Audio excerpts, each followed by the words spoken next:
Hi everybody, I'm James Graham. I'm one of the facilitators here. I was the one who was not in front of the room when Gary decided to start things up.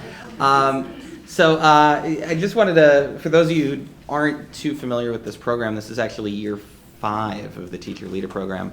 We've been able to do quite a bit, and we've already seen our first presenters, but the presenters you're going to see all afternoon are a nice healthy mix of people doing this for the first time and also veterans of the program who decided to come back and work on it a little more or maybe dive into a new topic. Our participants give up one Saturday every month to work on this and to meet with local policymakers and get a feel for how the school works and then how we can improve it. We're not the only people who put in extra time outside of school, obviously. It's a big thing with teaching, but it's also a thing with our students. So our next presenters are actually going to be talking about homework. And, well, they're right here. So this is Alex Trammell and Andrew LaFrancois. And here you go. Thank you. Thank you, ladies and gentlemen, for coming today. As James said, our project is a year 2 project. It's a continuation on homework. Okay, and here is our research pursuit. Year 2, What's Up with Homework? Reflections on Purpose, Effectiveness, and Barriers to Success at Birch Hill Elementary. Here's my pup.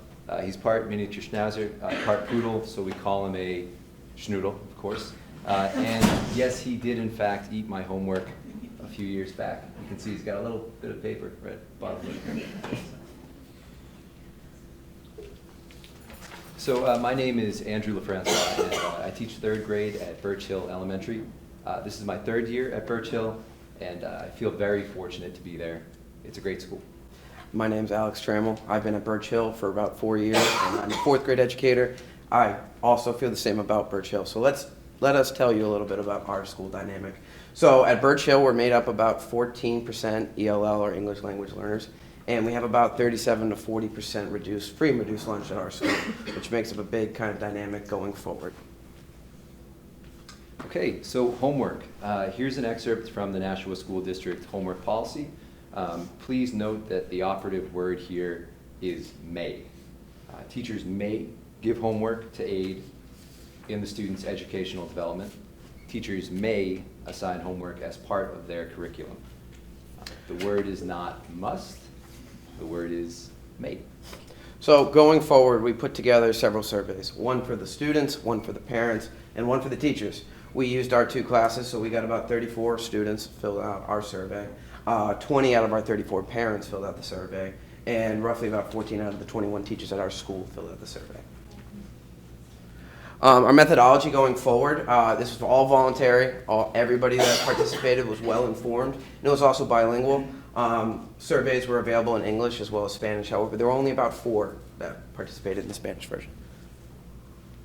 All right, so survey time. Our teacher survey focused on 3 main questions and an open response opportunity. Responses were evaluated by way of a 1 through 5 Likert scale, so ranging from strongly disagree to disagree, neither disagree or agree, agree, and strongly agree. And then our first teacher graph. Look at all those colors, right? The phrase for this one, I use homework as formative assessment. And the takeaway, less than 50% of teachers surveyed use homework as formative assessment. So less than 50%. Teacher graph number 2 here. I spend at least 20 minutes correcting and reviewing homework. Nice colors on this graph too. However, some concerns do stem from the data we collected. As we already know, grades 1 through 5 at Birch Hill usually assign homework 4 nights a week. It raises a few possibilities if these are our results. Either teachers are able to correct and review homework faster than 20 minutes in a day, and that's not my personal experience, but everybody's different. Teachers are using other staff, perhaps paraprofessionals, to aid in homework correction, or homework is not assigned, corrected on a regular basis. So it prompts further questioning of the purpose of homework if the second or third possibilities are potentially true.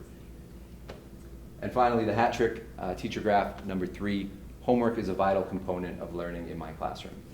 And the takeaway from this one, roughly 45% of teachers state that homework is not a vital component of learning in their classroom. So nearly half. Okay, so beyond the 1 through 5 scale, as much as we like the colors and the graphs, we wanted to hear teachers' direct thoughts. And I'll spare you listening to me read the entire quotations.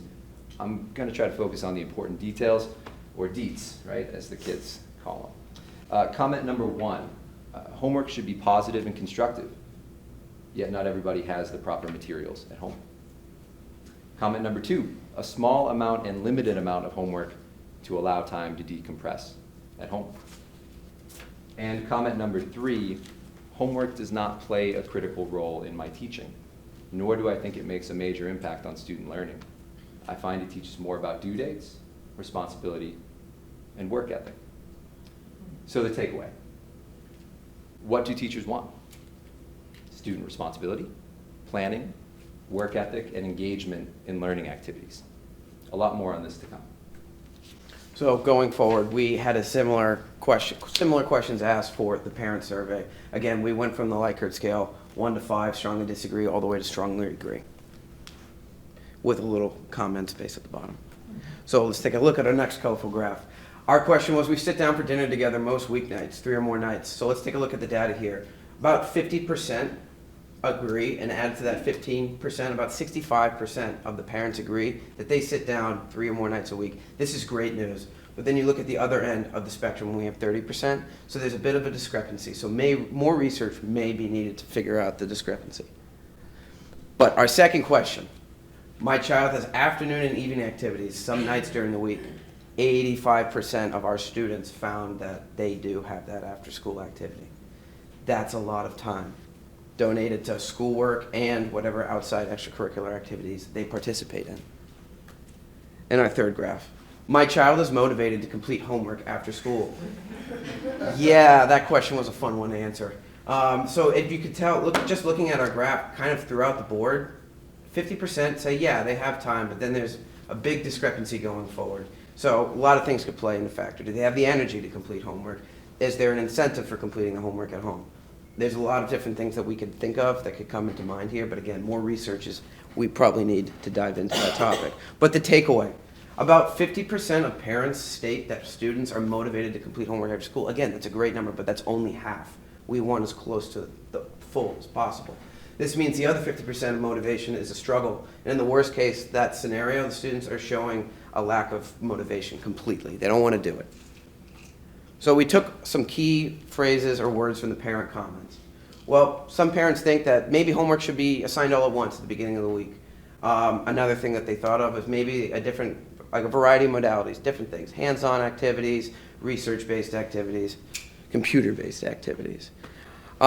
Big part of homework is that their child doesn't remember. It's been a long day. They may have had an after-school activity right after school. It might not be the freshest thing in their mind. What they end up doing is, if they have their workbook or their notebook, they end up copying similar notes, but that's not gaining understanding for our students. And most importantly, it turns out to be a struggle for a lot of our children in school. And more. We have the lack of motivation, frustration, but the parents do recognize that balance is extremely important. That balance between extracurricular activities at school, out of school, and schoolwork creates for good responsibility moving forward. So our parent takeaway, 3 key words: struggle, frustration, and balance. Homework is important for these. Unfortunately, struggling homework is not good. We don't want that. We don't want frustration from homework. That's not why as teachers give it. But parents do recognize, again, that the balance between the two is extremely important in growing and going forward. Okay, so our most important constituency is up now, the students. Of course, that's why we're here. Question 1, homework helps me understand what we learned in school. So we know that approximately 50% of students feel that homework helps them understand what they learned in school.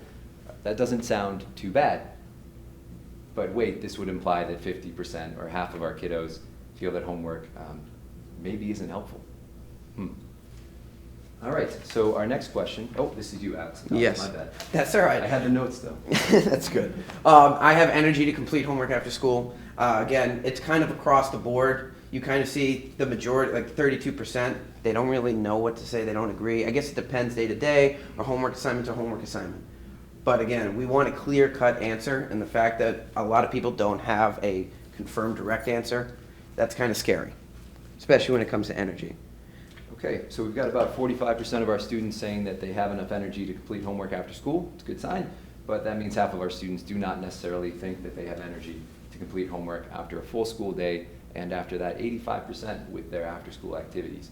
Where we'll get into this more is an element of choice with where we're going. Mm-hmm. All right. So all the revealing comments, we can just go to the next one, Yeah. of course, from our young learners. And we did not alter these. They are recorded here as the students wrote. So I don't understand. It's super hard. Sometimes I don't have time. And so we've got, those emojis were also put in there by the student. So. And so don't have time, and then the next one here, this is my favorite one, but finally it's challenging. And you have to love the phonetic spelling. They're grappling with it. They're right in the thick of it, and they've got that j sound right at the end. So the student takeaways. What can we learn from the most important kids that we need to teach? The point of frustration for busy schedules. Again, what we want and the kids want is they want to be inspired by their learning, and that's something that we want. And they recognize what we want is for them to have a lifelong learning attitude going forward, especially starting at a young age. That's what we want as educators, especially as they get older and they're going to be exposed to more and more education going forward. Okay, so after all this, after all the surveys, all the graphs, all the takeaways, what does the research tell us? Well, there is no correlation at the elementary level between homework and academic student success. Elementary students require playtime in their cognitive development. We know this too. And finally, we know that children benefit from unstructured downtime. Our brains need to unplug. So let's take a look at what a child's typical day is at Birch Hill Elementary. They spend about 80 minutes on math, 40 to 50 minutes on writing, another 80 minutes on reading. Social studies and science is about 40 to 50 minutes each. They have specialists, gym, art, music for about 50 minutes, and then they have about 40-minute break for lunch and recess. If you add that all up, that's over 5 hours of academic work a day. That's a lot. The rigor is taxing on those kids, and then they also have to go to an after-school activity, and then they have to remember what they had to do earlier that day in order to remember or to understand better what we were trying to focus on. So let's take those 5 hours and then acknowledge that most of our students are also quite busy during the after-school hours with various extracurriculars, including gymnastics, soccer, basketball, football, baseball, cheerleading, dance, music, clubs like Birch Hill's Battle of the Books, which was a blast this year, and after-school care. So this brings us to a meaningful question.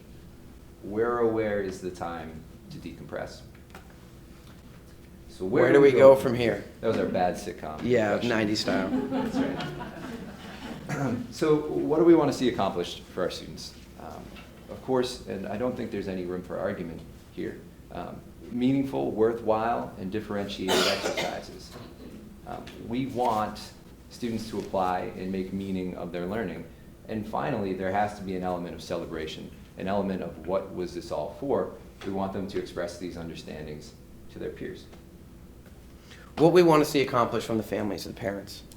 This is important. Strong collaborative relationships with families. We know that there's an important relationship between school and home, and we want to bring that as close together as we possibly can. Through homework, we can do that. The restoration of playtime, and again, productive downtime. Having a productive, relaxing time with your kids. As a brief aside, that's my favorite phrase, productive downtime. Yeah, none of this Fortnite stuff. That's not productive. Right. So on the teacher side of things, we want to continue to foster responsibility, meeting due dates and encouraging motivation and investment in learning opportunities. So we're finally here, so we can hold our breath on this one, our proposal, finally, right? In replacement of daily homework, we install performance tasks related to the curriculum, projected at 4-month-long pursuits throughout the course of the school year. So we'd be looking at one in October, one over the course of November and December, one standalone in February, and then one closing out the year in April and May. So a focus on quality over quantity, an embrace of this ethos of less is more. And for our purposes, this is how we define performance task. So what is it? Well, it's any learning activity or assessment that asks students to perform to demonstrate their knowledge, understanding, and proficiency. Performance tasks can yield a tangible product or performance that serves as evidence of learning. They present a situation that calls for learners to apply their learning in context or to share their understanding in context. So that's a lot of words. What does it look like? Ellis Island. This is my favorite fourth grade project that we do. We talk about immigration. The kids immerse themselves in research. They take each station of the journey, whether it's the journey over, the journey through Ellis Island, after going through Ellis Island. It's their favorite time of the year. They get to dress up. They've worked on this for months. They play the part. They have parents and reader pals, or the younger kids in school, come in and watch them. And it's so fun because they're fully into it. They're fully acting it out. And they have so much fun. They don't realize how much they're really learning and how much they're growing as a little person until this happens. But then we have this, which is something that we don't want, which is our typical homework assignment that we give in math, just your blank black and white worksheet. Doesn't look nearly as fun as the previous. Okay, so here's an economics performance task that engaged students in the concepts of consumer and producer, supply and demand, advertising, and bartering. So here we have some advertisements and happy economists with their newly acquired goods. Mini drums, are you into music? Well, this is for you. And some onomatopoeia on there too. Boom. All right. And not lackluster worksheets. This, third grade biography presentations, a month-long pursuit focused on learning about a person's origins and childhood, adulthood challenges and triumphs, and end of life. So we have Wisson as Winston Churchill, Ashley as Clara Barton of the Red Cross, Braden as Wayne Gretzky, the Great One, Amira as Jane Goodall, the groundbreaking scientist, and Nicholas as George Washington Carver. You can check out that mustache. It's so great. So all that, and not this. Contrast those pictures. Sorry, Alex. No, you're fine. You're fine. So contrast those pictures and experiences with this worksheet approach to homework. And I know which one I prefer. Yeah. So experimental classroom pursuit. Going forward next year, we're both going to be trying to move away from our typical homework worksheets. And we really want to just focus on having those 4 or 5 performance tasks set up through the year in our classroom. But we know that people like the old way. People are hard to change at first, and we get that. So parents can still opt to have those math or reading worksheets or social studies worksheets as well. We're not going to take that away from you. We'll have that. We'll always have those in our filing cabinets. But we want to try and move to something else, a little bit more hands-on, a little different approach. So to review what we're looking for, students, we want to inspire lifelong learners with a focus on engagement. You don't remember the worksheets. You remember the activities. Parents, we want to allow for balance and a variety of disciplines, and we want to respect their after-school time, their family time.